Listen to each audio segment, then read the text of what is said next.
जय गुरुदेव। और दोस्तों, मेरे चैनल सिद्ध सावर मंत्र में आपका एक बार फिर से हार्दिक स्वागत है। और देखिए, आज मैं आपके सामने वो साधना के विषय में आपको बताने वाला हूँ जिसके लिए आपने मुझे बहुत बार कमेंट किया है और बहुत बार मैसेज करके भी बोला है कि जो दुर्गा सप्तशती जो स्तोत्र है उसकी साधना हमें दीजिए कि उससे हम किस प्रकार से कोई भी हम अपनी मनोकामना पूर्ति कैसे कर सकते हैं। कोई भी हमारा कार्य हो, किसी भी प्रकार की हमारी मनोकामना हो, तो हम किस प्रकार से उस मंत्र स्तोत्र के द्वारा जो कि दुर्गा सप्तशती का है वो किस प्रकार से हम उसको सिद्ध करें, या क्या उसकी पूजा विधि होनी चाहिए कि उससे हम विशिष्ट प्रकार से लाभ प्राप्त कर सकें। और देखिए, आज मैं आपको इसी के संबंध में मैं आपको बताने वाला हूं कि जो दुर्गा सप्तशती का जो मंत्र है, जो स्तोत्र है, उसको किस प्रकार से किया जाना चाहिए और उससे हम क्या क्या लाभ हमें प्राप्त हो सकते हैं, क्या उसकी साधना विधि होगी। तो देखिए, वीडियो को पूरा देखना क्योंकि ये महत्वपूर्ण वीडियो है आपके लिए। साधनाएं तो मैंने बहुत दी हैं, लेकिन दुर्गा सप्तशती का पाठ भी बहुत लोग करते हैं। और जो लोग पाठ करते हैं तो किस प्रकार से हमें साधना करनी चाहिए या क्या उसकी विधि होनी चाहिए। भाई, पाठ तो सभी लोग कर लेते हैं क्योंकि वही है कि दीपक जलाया, ये किया, वो किया और मंत्र जाप कर लिया। लेकिन कई बार क्या होता है कि मंत्र जाप करने में भी हम अशुद्ध उच्चारण कर देते हैं। तो इसलिए मैं आपको पूर्ण रूप से बताऊंगा इस वीडियो के अंदर कि हमें किस प्रकार से करना चाहिए। क्योंकि देखिए, नवरात्रि आने वाले हैं, चैत के नवरात्रे अभी आएंगे, तो आप इस प्रयोग को नवरात्रि में करना, ठीक है।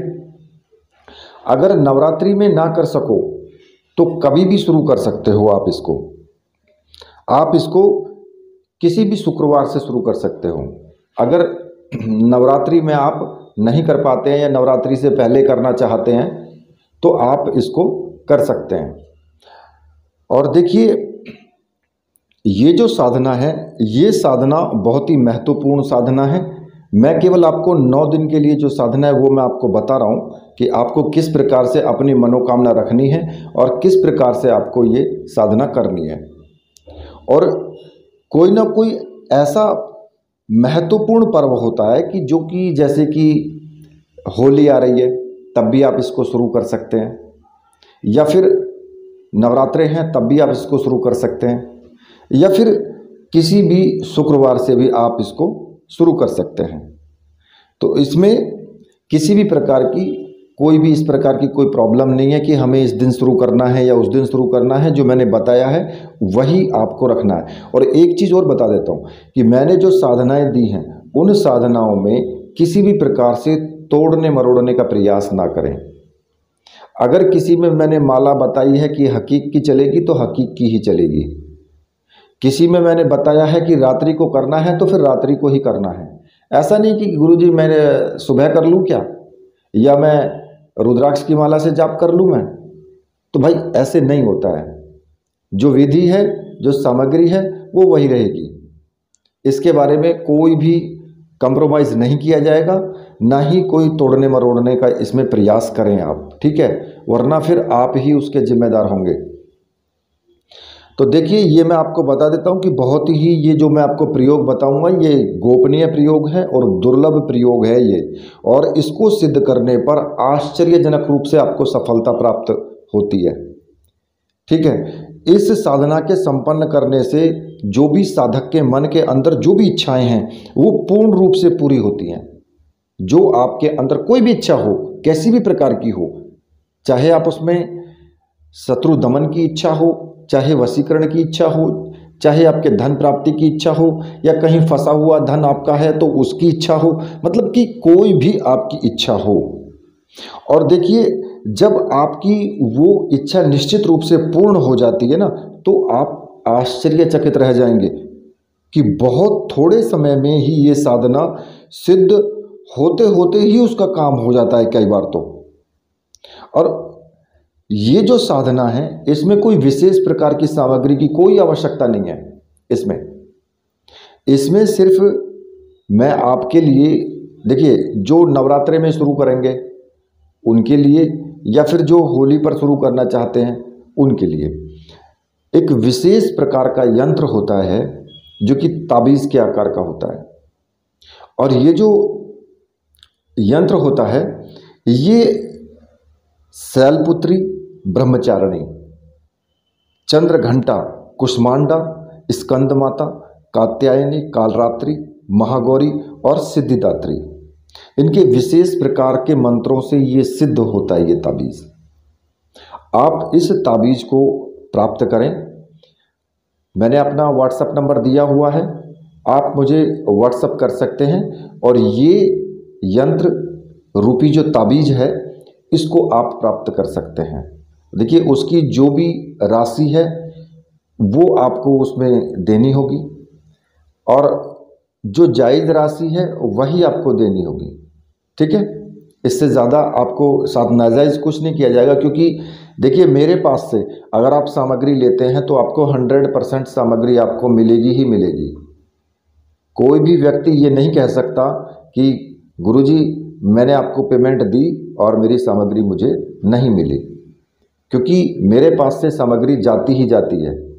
अब देखिए, मैं दूसरे की तो मैं कह नहीं सकता कि किसी ने आपके पैसे ले लिए और उसने नहीं भेजा, तो भाई उसके बारे में तो मैं कुछ नहीं कह सकता हूँ, क्योंकि वो आपका अपना आदान प्रदान था, आप उनसे जुड़े और उन्होंने आपके साथ क्या किया उसके बारे में मुझसे कुछ नहीं कहना आप, ठीक है।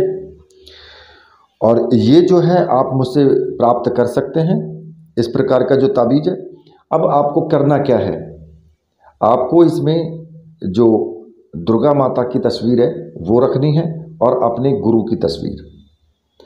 चौकी पर लाल रंग का कपड़ा बिछा लें और चौकी लगा लें अपने पूजा घर के स्थान में ही, कहीं एकांत कमरे की आवश्यकता नहीं है, अपने पूजा घर में ही आप इसको कर सकते हैं। अब आपको क्या करना है कि प्रातः काल उठ करके और स्नान आदि से निवृत्त हो जाएं और शुद्ध वस्त्र धारण कर लें और आसन बिछा करके, लाल रंग का आसन हो तो अच्छी बात है, वरना पीले रंग का भी चल जाएगा, पीले रंग का, सफ़ेद रंग का, किसी भी रंग का हो चल जाएगा वो भी।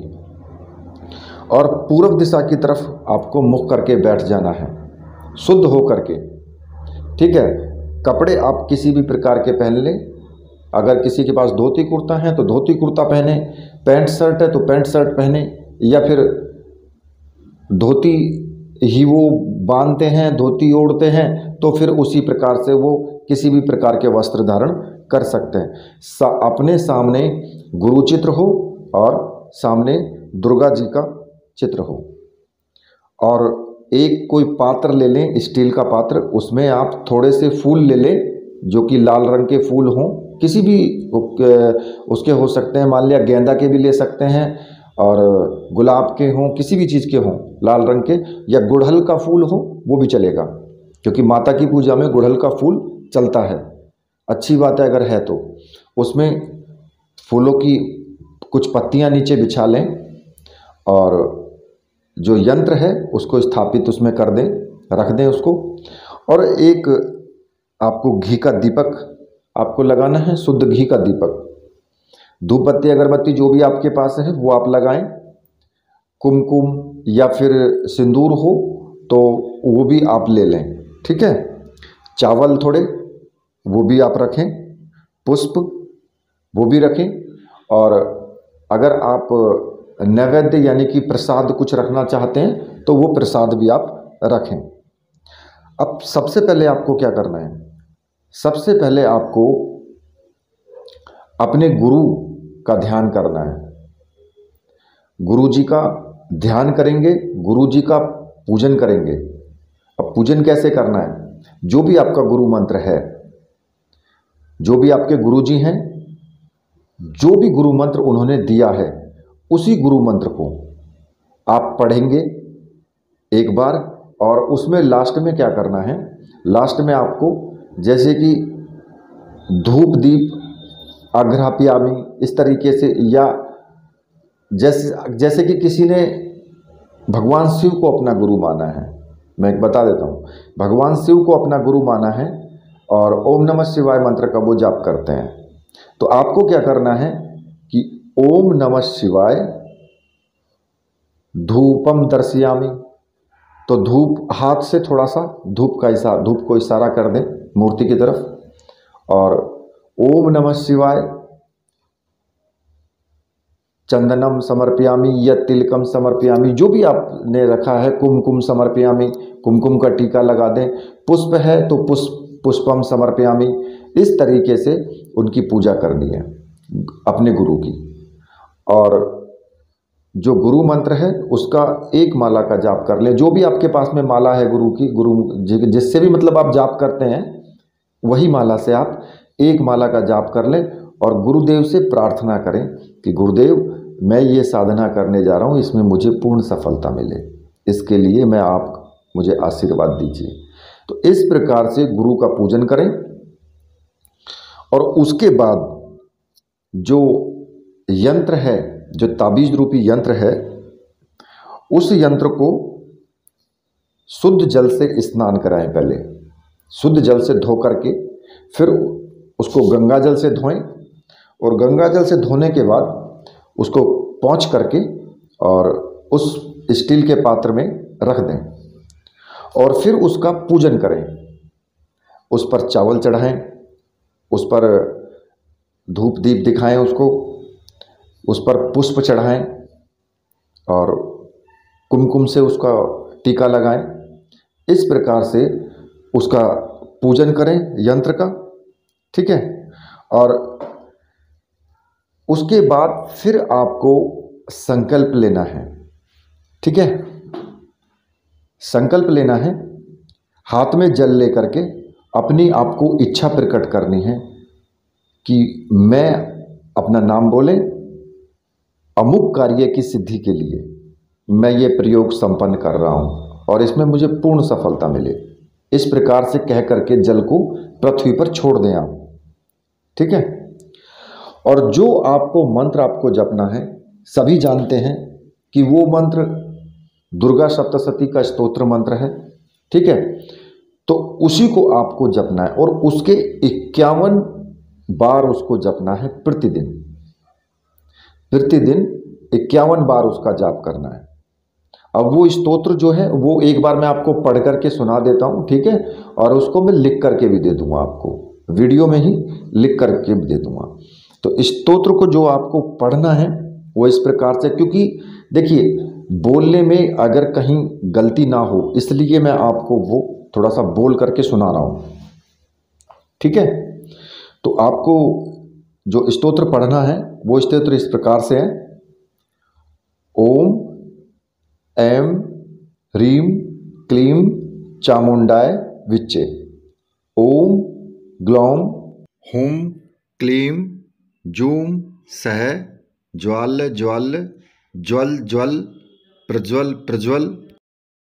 ऐं ह्रीं क्लीं चामुंडाय विच्चे। ज्वल हम सम लम छम फट स्वाहा।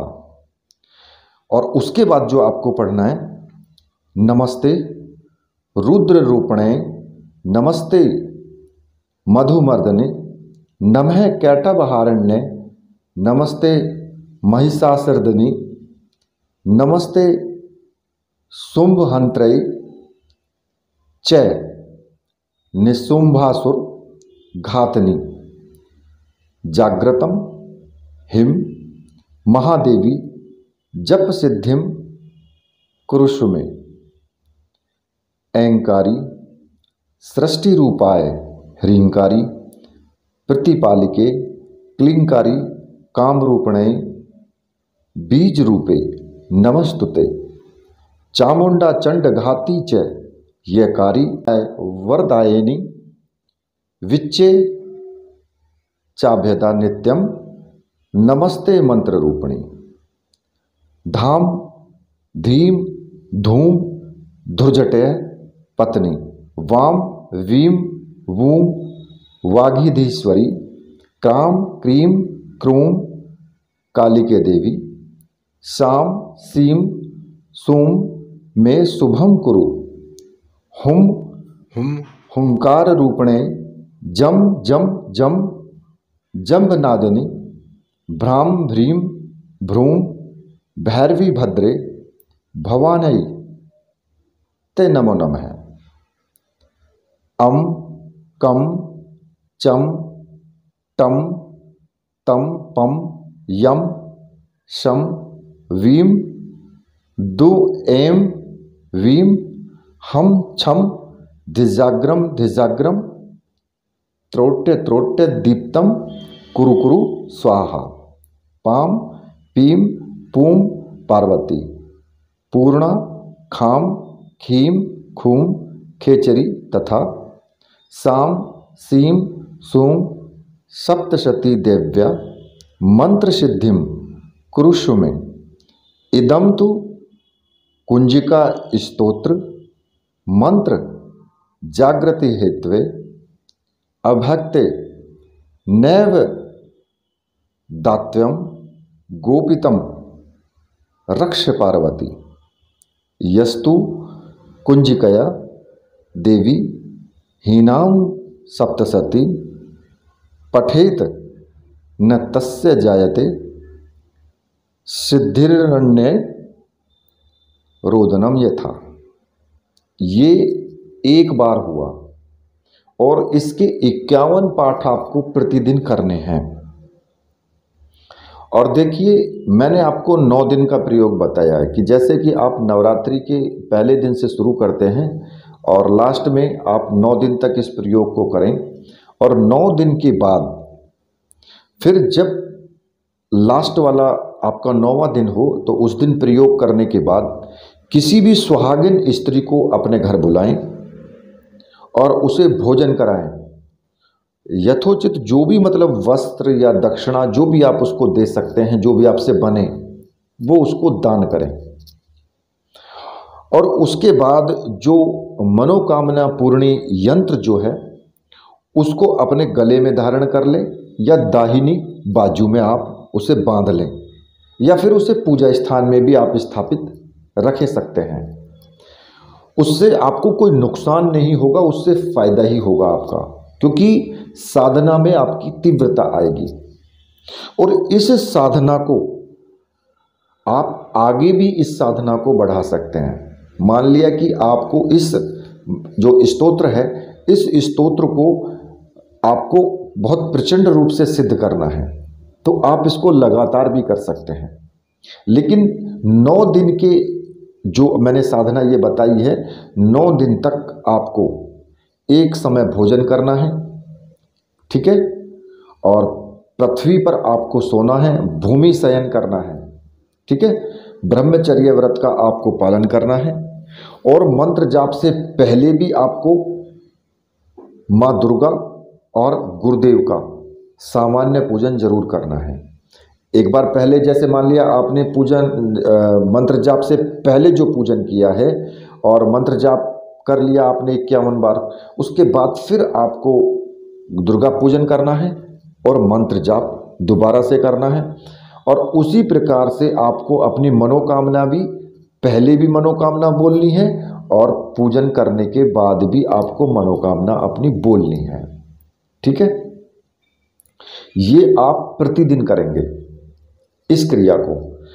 और देखिए कई बार तो ऐसा होता है कि साधना करने से संपन्न होते होते ही साधना के संपन्न भी नहीं होती है तब तक साधक की मनोकामना पूर्ण हो जाती है। ये जो प्रयोग है ये वास्तव में ही दुर्लभ प्रयोग है, अत्यंत दुर्लभ प्रयोग है ये। इस साधना की जो विधि है इसमें आपको क्या करना है, जो स्तोत्र है वो शुरू से लेकर आखिर तक जितना मैंने बताया है वो हर बार पूरा का पूरा ही पढ़ना है आपको। ऐसा नहीं कि आप बीच में कहीं से छोड़ दें। ये स्तोत्र इतना जागृत स्तोत्र है कि आप देखेंगे कि 9 दिन में ही आपके सामने चमत्कार आने शुरू हो जाएंगे। तो ये जो प्रयोग है ये प्रयोग आप करें। और अगर आप नवरात्रि में नहीं कर सकते हैं तो आप होली से भी शुरू कर सकते हैं इसको, और होली में नहीं करते हैं तो किसी शुक्रवार से भी शुरू कर सकते हैं। वो आपके ऊपर निर्भर करता है कि आप कब से शुरू करना चाहते हैं। तो ये कुंजिका स्तोत्र जो है इसकी साधना विधि है ये जो मैंने आपको बताई है। और इसी तरीके से अगर आप साधना करते रहते हैं, मान लें कि आप इसकी साधना करना चाहते हैं कि मंत्र ये सिद्ध हो जाए, इसमें पूर्ण पावर आ जाए, तो आपको क्या करना है, आप इसमें जो संकल्प लेते हैं वो संकल्प ना लें और सीधा सीधा इसका जाप शुरू कर दें। ठीक है, तो एक दिन ऐसा आएगा कि आपका ये स्तोत्र पूर्ण रूप से सिद्ध हो जाएगा। मेरे विचार से इस स्तोत्र को पूर्ण रूप से सिद्ध होने में कम से कम 3 महीने का टाइम लगता है। 3 महीने तक आपको लगातार करना होगा, तब आपका यह स्तोत्र पूर्ण रूप से सिद्ध होगा और फिर आप इसका प्रयोग कहीं भी कर सकते हो। ठीक है, तो इसी के साथ अब मैं वीडियो को यहीं पर समाप्त करता हूँ।